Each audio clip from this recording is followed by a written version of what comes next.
Hey there, everybody. I just wanted to take a moment to thank you again so very much for choosing to come out and support us in this endeavor. It's been a lot of fun getting started, and we look forward to bringing you guys awesome content as we go forward. As it pertains to this first episode, we did have a little bit of technical issues with the mic, so I do hope that that doesn't detract from your enjoyment of the content. I think we got it rectified now, so hopefully going forward, it'll sound crystal clear and really be enjoyable for you guys. So with that said, please sit back, relax, and enjoy this first episode of the unscripted, unfiltered, and unapologetic Cloud City Converse. Thanks.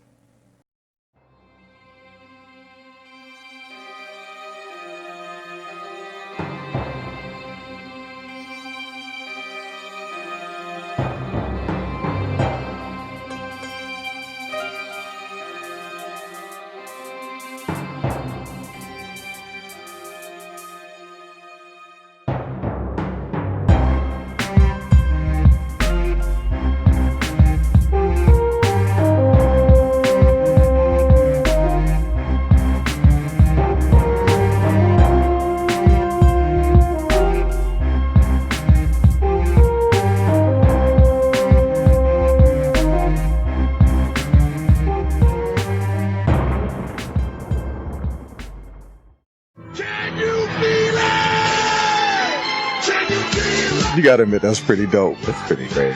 I mean, for the first show, playing with all this new tech, kind of feel like they never should have gave you brothers technology. We live in the future, so all you gotta do is figure out how to wire it together. That's it, and that's what I do. So, ladies and gentlemen, thank you for taking your time out to tap in, to log in, to listen, and even to watch on the YouTube stream the inaugural broadcast of the Cloud City Converse Podcast. It's my blessing and my honor to bring this programming to you. I was daydreaming the other day and thought, hey man, I said, huh? That's what I said. I said self, and self said, huh? Yeah. Why don't we try to do a podcast? And I thought, well, that could be fun and that could be interesting and stressful and give me something else to do to keep myself occupied. And I decided to try it. And in typical Mark Cornell fashion, I just can't record it. I got to do a whole bunch of extras. So got to make it the best it can be. And speaking of the best it can be, as I thought and considered my first guest, all I could do is think about the perfect first guest for my first podcast. None other than my one son, my favorite son. If I had to, you'd still be my favorite. Mark Anthony Cornell, thank you for joining me for the first Cloud City Converse. I wouldn't miss it for the world, honestly. Well, no, I do appreciate that. We're having a lot of fun with the tech stuff, trying different things and trying to make it work ideally if it gets out to the people and it makes some form of an impact, and, all praise to God for it. So, I promoted the podcast originally as unscripted, unedited, and unapologetic. And the reason why I did that is, as I thought of those terms, I thought about you, right? My son. Nothing about you is routine. Ever since you were a little boy. I mean, I'm serious. Nothing about you has been routine. And the impact that you've made on my life from the moment that I knew you were alive until this very day is evident in everything that I do. So I thought it would be fitting, since I'm not launching this new endeavor, that I would be, I'd be remiss. There's that mouse going again. I'd be remiss if I didn't have you as my first guest. So I appreciate that. Absolutely. Unscripted. We didn't talk about what we were going to talk about in this converse. Live TV, which means anything could happen. Anything can happen, like a live mic on wrestling. Or, like a surprise, maybe? Uh-oh. I may or may not have brought something to Wow. celebrate the inaugural edition of your show. Well, the camera's on you, so do tell. Let's see what's going on. So, what date does the inaugural episode air on? Oh, it's going to air on May 9th. That's Mother's Day, and I'm the greatest gift to any mother, because I am a mother. Uh-huh. Shut your mouth. On my birthday. Yes. On my birthday, yeah. So, I brought your birthday gift. Oh, wow. Do tell. Obviously, with the name of the podcast being Cloud City Converse. Oh, man, watch out. And you love Everything Star Wars. Everything Star Wars, everything Lando. You guarantee that? It's not Lando, but it's pretty close. Oh, man. This is a roughly life-size. I believe this camera will be able to pick it up the best. All right, there we go. Okay. Roughly life-size Boba Fett helmet made completely of Legos. There are 625 pieces that put together this helmet. Oh, man, that's pretty dope. I've had this at my house for months waiting for you. Months with a hard T. Months. Yep. Wow, bless your heart. I appreciate that. So, happy birthday. Hey. Happy Mother's Day. You cool mother, shut your mouth. Shut your mouth. And happy inaugural podcast day. That's legit. And we're going to set my other. Your first desk. Man. Decor. That's the word I was looking for. Yep. That's right. Awesome. Well, thank you for that, old man. I appreciate that. That's pretty dope. Y'all see how my man takes care of me. So that's obviously, that's a great appreciation. If you know me, you know I have two alter egos, right? Lando and Boba Fett. Yep. Any given day I could be the smooth, suave scoundrel, or I could be a cutthroat bounty hunter. Hey. So, takes all kinds. But we're not here to talk about me. Okay. And it does take all kinds. What I wanted to do is I wanted to kind of get into a little bit about your story, right? I know your story. I've been privileged to be on this ride and on this journey with you for these 29 years. Just about, yeah. Just about 29 years. And a lot of people know of you. Speaking of alter egos, tell me a little bit about, I want you to tell me a little bit about the evolution of your alter ego, right? I mean, just whatever you want to say about it, we'll get into it, and then I want to get deep with some stuff too, but above all else, I want to give you the opportunity. Come on now. I don't want the camera stuck on me. There we go. I want to give you the opportunity to tell your story, to tell your truth. Unfiltered, unscripted, and definitely unapologetic. So the alter ego that you're speaking of course, is Kisses Ash.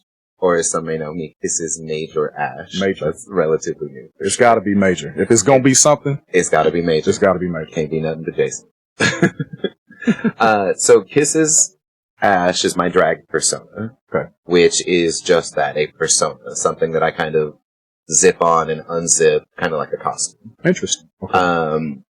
Getting to that point with Kisses kind of took a lot. It took a long road of discovery and everything, and it really was rooted from theater. I've always been a very entertaining kid. I've always wanted to do dance classes. Mm-hmm. I, did theater. I've always kind of just naturally been that attention seeker, if you will, that comedy guy, that, entertainer. That's really what I am. And I've told people this before in different interviews and what have you. The natural progression of Kisses as an actual performer and as an actual avenue of performance came from a lot of insecurity and anxiety that I got both in the theater world, being a different look than the standard, being a different type than the standard. Right. There's not necessarily a place for you. Well, let's sit there for a quick second. So you were in how many years of drama? Since the 7th grade through 7th grade, 8th grade, all of high school. That would be 6 years. Okay. And then continued to do dance and theater and then drag through college. Okay. And then I've been professionally performing for 4 years here in Portland. Right. So it's 2021 now. 10, it would have been 2006, 2004. 17 years. Wow. That I've been actively, performing and trying to kind of perfect my craft in different ways. In one aspect of performing or another. Okay. Yeah. And of course, all through that time, you've got the church plays, the dances, the different things that all really led up to studying in college and kind of going forward professionally. And that's a real interesting point. You speak of studying. So, it's not like it's just a hobby. No, this is something that you take very, very serious, something that you're passionate about. My craft. It's your craft. It's something that you're passionate about. And I think that that's admirable. I don't think people realize a lot of what goes into not just going onto the stage, not just being in the performance at the time, but the work that goes into it. All the planning beforehand, all the makeup and costuming and everything that either happens day of or beforehand. I still have some lace that I haven't cut off of my brand new wigs that I'm using this weekend. Love that. So, you know, we that. try and properly plan, but... So tell me, oh, this mouse is driving me wild. I'm going to have to get a wired mouse for old school. Tell me about, okay, you have a show this weekend. Yes. Right? So this podcast airs on a Sunday. So the Saturday before this airs, you will have had that said show. Number one, tell the people a little bit about that show. We're going to circle back at the end, obviously, so people can learn how to follow you, how to support, and things of that nature. But tell me about the show itself, and then tell me everything that you put into prepping for that show. That's what I want to hear. No problem. So the show that I'm doing this weekend is at the local lounge in Portland, just on MLK. I've been performing there for a couple months now. Would consider it my home bar. Okay. 100%. Absolutely. Yeah, because the last one is torn down. I drove past Tonic Lounge. Tonic Lounge is a parking lot. That's where I cut my teeth. Right. So Tonic Lounge is a parking lot. Yeah, but we're at the local lounge now, for sure. The show is called Black Magic. It's produced by Rogue Storm Safari, a drag sister of mine, somebody I'm very, very close to. Very talented performer, amazing producer.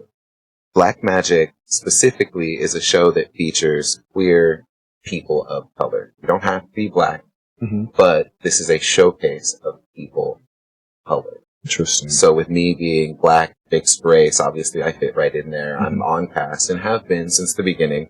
Again, she was my drag sister, so when she needed me, I was there for her. There you go. But this particular show is very ethnically focused, so I get to do numbers that I wouldn't necessarily get to do if I'm at, a normal drag show and the bridesmaids are expecting Britney Spears and Beyonce. Sure. I can do a little Kim or, throw it back, a little MC Light. I can, get a little rough around the edges. I can really express my culture in such different ways. And it doesn't have to be rough, obviously. Not all of the black culture or just ethnic cultures at all are rough. That's how they're perceived sometimes via, media or what have you. Right. But specifically this weekend and all the work that I've been leading up to, I'm doing 2 separate mixes. The first one I purchased from a professional DJ. It's called the Bong Kui Kui mix. You guys may remember Bong Kui Kui from Mad TV. That's awesome. So it's a fun one. Okay. It features verbiage from the actual show mixed in with music, and it all tells a story. Okay. So very fun. That'll be great. The second number I'm doing is a social justice number. Yeah. For me, especially now in 2021, with everything that we've dealt with in the last year and a half, plus all hundreds of years worth of slavery and oppression before that. Amen. Something needed to be said, something needed to be done. And I finally was able to find the words that I wanted to say and wanted to openly say through an amazing song called Death of a Black Girl. Now, that might sound very, very heavy, which, of course, the topic is going to be very heavy, but it's something that needs to be talked about and something that needs to be expressed. And the love that we have for Black women, for our strong, independent, loving, nurturing queens, has to be shown. And if you don't know how, let me show you how. And that's what I plan on doing this weekend. Now, all of the work that I put into that particular mix would include finding the songs, music editing. There are a couple different speaking parts that come from a Megan Thee Stallion performance on SNL. A couple different things that I, mixed and rendered down. So I remember that performance now that you mentioned that, because the total, transparency, we listened to the mix. I think it's super dope that you're mixing your own music after years of watching me struggle through mixing my own stuff. I've learned from the best. Oh, you stop. But that is super dope, though. There's a certain level of fulfillment, and it's really cool to see you express yourself in that way, right? Because you and I, we meet on a lot of different levels, but on that sonic snob level of things have to sound right, which is probably why, and I could tell you all there, my son was very patient as I worked on the last little tech stuff to try to make this thing be the best quality podcast that we could have it for you, ideally. And it's going to improve. It's going to get better. So, hang with us, as we keep it 100. But yeah, the mix, I remember listening to it, last night. Yeah. When we were driving around and terrorizing the mean streets of Vancouver, taking care of business, but listening to it. And it's very passion driven. Absolutely. Very passion driven, and it hits at a certain spot, and to hear the words and to visualize, because I've been blessed to be able to see you perform on several occasions, to visualize how you're going to do that is exciting. It's exciting. Tell me and tell the folks a little bit about the actual, not just the performance. We talk about the music prep and things of that nature, but tell me about day of. What is a day of? What is the day of going to look like? So Stressful. The day of a drag show is always a fun kind of nervous buzz for sure. Mm-hmm. I, as a theater kid, as a performer, always get those butterflies, especially right before I walk on stage. And if I ever don't get those butterflies, there's something sort of wrong. I don't care enough for whatever. There you go. So day of, I wake up and haven't shaved yet, of course. Right. I like to, when I do my makeup, it's a very, I don't want to say ceremonial kind of thing, but it's a very specific outline that I kind of go through. Okay. I like to glue down my eyebrows and cover those up. And while the glue is drying, I'm shaving. Okay. And then once it's dry and I cover them up, I put on my moisturizer, my foundation, no eyebrows. I look like an alien, and it's great. Right? Then we start all the cover up, so I can cover my boy features and things like my shadow, if need be, different things. Then I build all of the round, feminized shapes on top of that. Okay. So I'm literally going from boy canvas into blank canvas into rounding everything out, and I draw my eyebrows, like I actually draw my eyebrows on up higher and more round. Okay. So then it rounds out the kind of eye shape, and I can draw things on, and I'm literally painting an illusion on the face. Interesting. Yeah. So if you look, especially now that I've gotten better at my makeup and stuff, a lot of the shapes you'll see, especially around my eyes, are a lot more round. Women most often will have a rounder style face, or at least a more soft, angled face than most men. Most men have a very rigid, square or triangular face. Mm-hmm. So you want to kind of soften out those things, especially before I've got a very square forehead, because I've fallen on my face several times. Five. Exactly, yeah. Maybe 6. You never know. I have my hairline still. You're wearing a hat. Hey. Shots fired. Right. So I do my makeup. Usually I have to buff a few things out or clean up some mistakes. Sure. And that's always fun. Then I put my body on, and I always put on, or always try to put on a show up outfit, my walkthrough, if you will. Okay, so if you're showing up, you're showing up. Exactly. I like to show up. I like to be ready. I like to take pictures, let people know who I am. And this is something I've learned recently. Yeah. Let people know, walk through, smile. People will be like, who is that? Who is she? Oh my gosh. And then there's a little bit of a buzz. Then when you go out there and perform, they're excited to see you. They've either met you, or they saw you walk through, or there's just that mystery. You're not just showing up, doing the job. Man, if that isn't some Doyle Eugene Cornell Sr., if you're going to walk out the house, go your absolute best. Right. No matter where you're going. 100%. You will not see that man, nor you, nor I, hopefully, rolling into anywhere in some pajama pants. Yeah.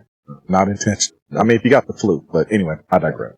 But yeah, so order of operations, makeup, hair and body, outfit, get everything, at least if it isn't already packed up in the car, out the door. Okay. We show up to the venue. I check in with the producer, let them know that I'm there, let them know I'm on time, because punctuality is important to business. Exactly. Yep. Do your little walkthrough, say hello to everybody, then get changed for the first number. Do the first number, do it to the fullest, whether I'm dancing, whether I'm lip syncing. How many numbers do you usually do in a show? Between 2 and 3. Okay. There are some shows where it's just one number. For me personally, that's usually my court-based shows. I'm the current reigning Miss Gay Vancouver, at least until July. There you go. There may be some other really cool things in my future too, so that's exciting. Nice. But usually if I'm just doing one number, it's for a charity-driven show. Mm-hmm. But outside of that, 2 numbers, 3 numbers. I've done a couple shows where there were more, but that is exhausting. I can only imagine.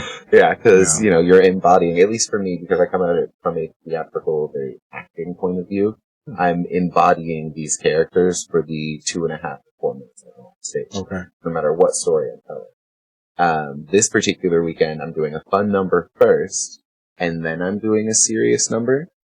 And I want people to remember me for both. But if they only remember me for one thing this weekend, I want it to be for what I stand for.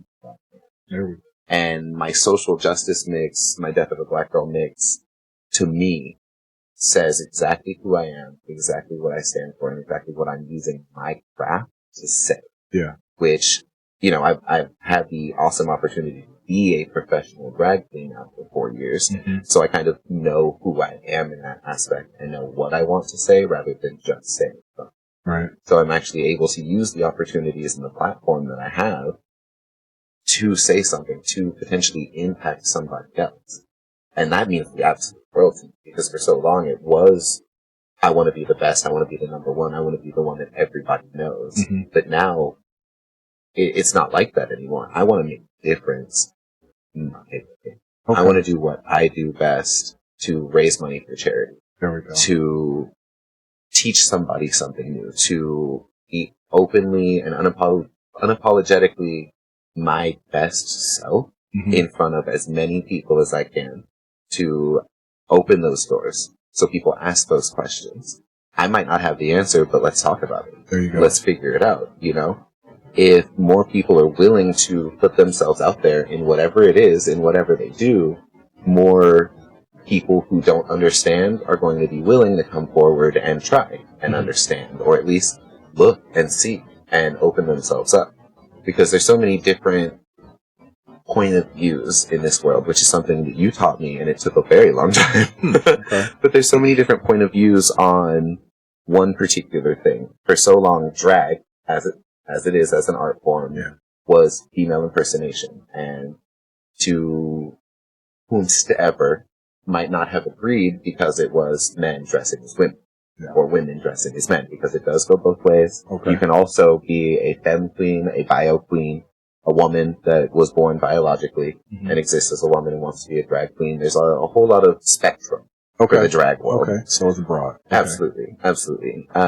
But it was seen as this kind of counterculture, this underground thing, this something kind of taboo. Exactly. And, and the more people did it, the more people like RuPaul and so many others. Divine comes to mind. John Travolta, even, for the movie that featured Divine originally, blah, blah, blah, whatever. The more people do it, the Wesley more people Snipes, try. Woody Harrelson, Too Long Fool, Julie Newmar. Exactly. I love that movie so much. But the more people are doing these things and kind of pushing out of their comfort zone to learn and understand, the more other people want to either push out of their comfort zone to learn and understand. And now, let's say 20, 30 years, I don't know the exact math, after something like Too Long Fool, outside of Corona, we have Drag Con, which is a literal drag convention, happens twice a year, once in LA, once in New York, with drag queens from RuPaul's Drag Race, drag queens from all over the world, who can come and do a convention like Comic-Con, where you get to meet people, you get to see their booth, you get to do all of this. Kids are dressing in drag now as a way of expression. They're coming up with their own other personas just to try and see. And I personally have met children that will dress in drag for our drag shows and tell me their chosen name for that day. And see, that's really interesting and intriguing, because we're talking about expression, right? And with expression comes, like we talked about, we touched on a little bit, the taboo, right? The thought process. There's a stigma that comes along with it. And that's the part that really started to open my eyes to it, because my biggest goal, one of my biggest goals in life, as it pertains to my family and you specifically, is to do everything in my power to always support you in everything that you do. Whether or not if I understand it, if I vibe with it or not, that's not necessarily for me to legislate. My role as your father is to be your dad and to be there for you, regardless. Because my dad was there for me, regardless. Whatever I was into, I remember, and family folks know, I was walking down the street, I don't know, 5th grade, 6th grade, elementary school and middle school, whatever it was, and found a refrigerator box. Dragged that sucker back home, painted it up like a Voltron lion, and slept in it in my room. And Dad walked by, looked, he said, "That looks pretty cool." and didn't sweat. There was the one time, the family jokes about it, Adrian loves this story, when I decided to put a screen door on my bedroom. Yeah. Because I wanted to feel like I was living in an apartment. Yeah. Dad came home from work. He said, that's cool. And you know what he did? He knocked on the screen door and waited for me to come. And I'm like, what kind of man, right? But what it is, it's about expression, right? So my goal as a parent was to emulate that so that you always felt supported in whatever it was. Even if I didn't understand it, it's not for me to necessarily understand the culture. It's for me to understand my son, right? And give my support to my son. Now, on the opposite side of support, there's a lot of ignorance. And that's another reason why I wanted to bring this topic up and have you discuss it, because you and I have not, in all of this time, all of our time together, talked about your journey of self-discovery. Yeah, thank you. Self-discovery. And I want you to touch on that a little bit as far as you want to, and what that journey was like for you, and how it contributes to who you are and how you approach your life, and also how people can, how the dark side, how nasty people can be. And I don't think a lot of folks realize how really, it's unedited, how really shitty people can be to other humans because they don't understand or take the time to, or have the common courtesy to let people alone, let them do what they do. So, okay. I'll this leave also it to you. ties back to in the beginning when we talked about the kind of journey with kisses too. Growing up, I felt very loved by my family, one, but also felt very outside of everything. I didn't have very much representation that looked like me, felt like me, or sounded like me in the public eye. And I've told people a lot. Growing up, I felt like I was too black, too gay, or too fat for anyone. Whether that was, romantic love or what have you, but that's kind of where I got stuck. And a lot of my insecurities on that drove me to theater where I could be somebody else. You could be anybody. Exactly. Right. And then when I kind of discovered drag, it led me to a different part of performing where I could be anybody. Because drag is an art form. It started as that kind of counterculture, that other, So the things that I couldn't be in theater, I could be in drag. And I could try. I could be that punk rock girl. I could do Pink and lip sync, even though, I wasn't Pink, Sure. Yeah. I could, try all of these different things and do all the stuff I wouldn't normally do. And it was very exciting because I would see people like RuPaul who got famous for that. And I'm like, RuPaul looks like me and has that kind of feminine side. And I kind of started to see those similarities, which led me to the idea of drag right around the time RuPaul's Drag Race came out while I was in high school. So I had these visuals, and I got very attached to these visuals of these queer people being represented. Now, at the time, it was the early 2000s, which even from now in 2021, what it was back then is very different. There was still a lot of back and forth. There was still a lot of what have you. When I went out in drag, and mind you, it was rough back in the day, back when I was rocking the Party City Kelly Rowland wig. It was rough. And I'm talking Dilemma, Kelly Rowland red and black. Always comes through. Party City came through with a Lando wig, but again, it's not my time. Go ahead, finish. So when I would go out in drag, the Little Teeny Bopper Club on a Saturday night, before I had to be back at home at 9 a.m. so I could go to church the next day. When I would go out, I would get so much attention for how I looked, which was vastly different.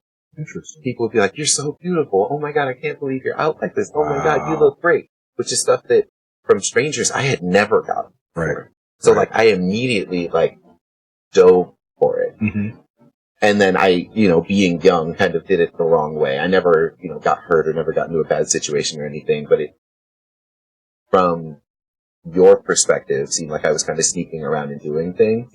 And I never meant for it to be like that, but I also, as a child, finding something that I liked, didn't want it to be taken away at all. So or judged. Exactly. Or condemned. Exactly. Which at the time, the representation that you get in movies and stuff isn't always positive. Sometimes, children are put out by their parents for being gay, or, it doesn't get understood the way it should. And I never truly thought that would happen, but also was afraid of the possibility. Well, of course. It's human nature is that you don't want to. I never wanted to disappoint my dad. You've never disappointed me. I know, I look back on my time with my dad, I know I've never disappointed him, and I did a bunch of stupid shit. Same. I mean, dude, Same. dude, seriously. I mean, all the folks that are listening and watching that, that know me, truly know me, know I'm an open book. You're an open book, which is a blessing, and it's also very cathartic and liberating. Absolutely. To not let have that to stuff free. Yeah, dude, don't just hold on to because it. Let you know it what? Free. What we always say, right? You throw a rock at a pack of dogs, the only one that's gonna holler is the one that gets hit. And if you spend all your time trying to please everybody, you won't be able to please yourself at all. Exactly. And every time, somebody won't be pleased. You can't please no matter. That's why God made haters, right? Exactly. Just to keep us on point, to keep us pushing forward. So, but to continue. Please. Drag for me was an expression of things that I didn't see or couldn't be. And it grew once I realized that I could really learn and grow and change and do the things that I wouldn't be able to do. This past weekend, I was in a theatrical themed drag show where I got to play Audrey from Little Shop of Horrors. As a black, overweight man, I would never in a million years be cast as Audrey. Sure. She is a thin, white woman. That's the character. Sometimes there's colorblind casting, and I won't take that away from anybody, but I don't fit the bill. Right. Stop. Shut up. There we go. We set a timer, but we talk too much. You know what? Right. But you don't like it, swipe left, log off. Go ahead. But I don't fit the bill. But as a drag queen, I get the chance to be those characters that I never get to play as an actor. Mm-hmm. And I had so much fun. And I got so many compliments from it, from actors and from other people that know and kind of have seen that role played out. And it just brings me so much joy, one, as an actor, but two, as a drag queen, as a performer. When I see people enjoy what I do, especially because I enjoy doing it so much, it means the world to me. Nice. And it's different now because I'm not seeking that validation. When I go up there, I'm going up there for me. I love to perform, and if you love to watch it, that's fantastic. Let's both get something out of this. There we go. But this is my craft. This is my business. This is, in my mind, the best version. Wow. I'm living the most free. I am truly, even though I'm playing somebody else, which is so weird and strange, but I'm up there 100% me. And mind you, as a drag queen, as for myself personally, my gender falls somewhere along the lines. Gender for me seems like something you put on clothing. Mm-hmm. Some days I dress like a man, some days I dress like a woman. So I'm somewhere in between. That doesn't bother me. Cool. For other people, they're, cisgendered or transgender or somewhere along the line. It's a huge spectrum. But when I'm able to perform, and even though I'm dressed as somebody completely different, I'm playing somebody completely different. Yeah. The fact that I'm up there performing, I'm entertaining, doing what I love and what I've practiced so hard for, what I've struggled so much with, what I've sacrificed so much with and for. I am living my dreams, and I am actively the best version of myself. So here's the thing. We're going to put a pin in it, right? Which I think no better phraseology to end our conversation, this episode of our conversation on, because obviously these conversations can go on, and there's a lot of additional questions, and hopefully you folks that are listening, hit me up, send some messages. If you're watching this on YouTube, drop some comments and let me know if there's follow-up questions, curiosity that you have. We're more than welcome. Those comments are more than welcome, and we're more than happy to have a secondary follow-up episode, because again, with this being the inaugural episode of the CloudCity Converse, ideally, we can open up a dialogue, right? Absolutely. I mean, I put up a couple quick little Instagram story commercials, right? With the definition of what Converse is. Not the shoes that I love, obviously. What's up, cousin Chelsea, my Converse sister? But, the Converse, an opportunity to just have a dialogue, an open conversation, chew the fat, whatever it is, kibitz or whatever the word is that's on there. But I really, really, truly appreciate you taking the time to open up and share with me and share with all of us your motivation, your passion, this side of you, right? Absolutely. It does my heart good to see you be able to express yourself as you're describing the expression of the process. I think that's super dope, super legit. Hopefully you'll have an opportunity to come back and we'll chat some more about it. I think that's amazing. I'm just blown away. And like I said, I'm an open book. It could be a series of check-ins with Lil Mark. Man, for real. What we talking about this week? Yeah. Well, ideally, just so you guys know, as we start to get ready to land this plane, ideally, the goal is to try to get podcasts out initially every 2 weeks. I think that's a good place to start, just to see if it kicks and how it takes off, and how this too will evolve, because we're always on a road of discovery and self-actualization, realization, and evolving. And ideally, I have a broad scope of topics that interest me, and if they interest you, log on in and listen. And if not, like I said, it's all love, right? You could keep on swiping. There's more than enough stuff to keep you occupied and keep your attention. So with that being said, thank you again for the time. It's been a long day. And a nice, healthy tall glass of that E40 function. So I'm drinking an energy drink. Well, I'm drinking an energy drink as well. So my son, thank you. Cheers. Absolutely. I love you. I appreciate you taking the time to come on. And as I'm probably going to try to very cornily That's not a word. It is today.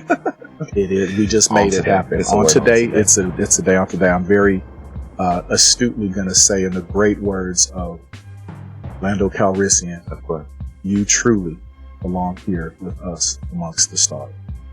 So thank you. That means a lot. That was great. It's legit. It was awesome. That's how we do. I'd lean over and give you a kiss, but I got the hat on. And, microphone boards. All this monkey ball. And look at Boba Fett watching on. So again, thank you all for tapping in and chiming in. Hopefully you found something interesting in our conversation. Drop me a line, give me some feedback. I'd love to hear what you guys thought of this, what you want to hear. My next podcast will be with my trainer, Andreas Williams at MOC Fit, also a co-partner and co-laborer in this podcast venture. So Dre and I are going to talk about fitness. We're going to talk about nutrition. We're going to talk about training. Talk about how you cheat. Talk about how you cheat during your workout.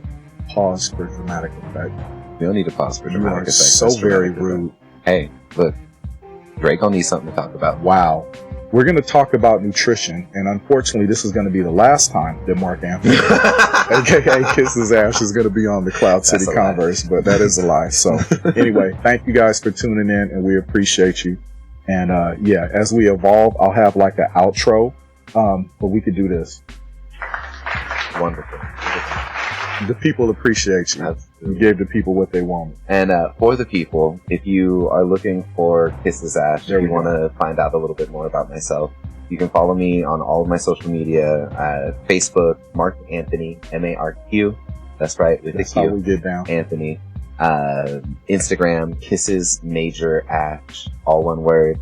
If you feel like sending tips, because and this listen, is a time out. business. That's Ash. ASH, as in Kisses Pokemon. Ash.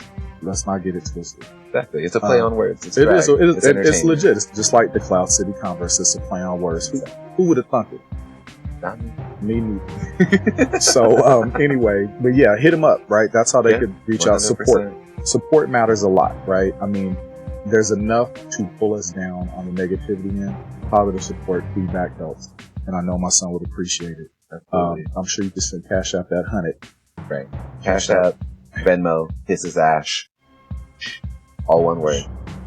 Feel free to check out my YouTube channel too. When everything was closed down during 2020, I did a couple different YouTube videos, all self-produced. A little bit of help from this guy over here with some setup and stuff, but it was a lot of fun. So, check me out. Don't tell everybody my business, man. I'm supposed to be a bad guy, remember? A bad guy. Yeah, I'm a heel. Okay, alright. You're playing a bad guy. Okay, now we're acting. I get it now. It's a full circle. Boom. Boom. Anyway, all right. Thank you very much. We love you out there. Yeah, Thanks for listening to all this rambling. rambling. Thank you. Anytime, sis. Anytime.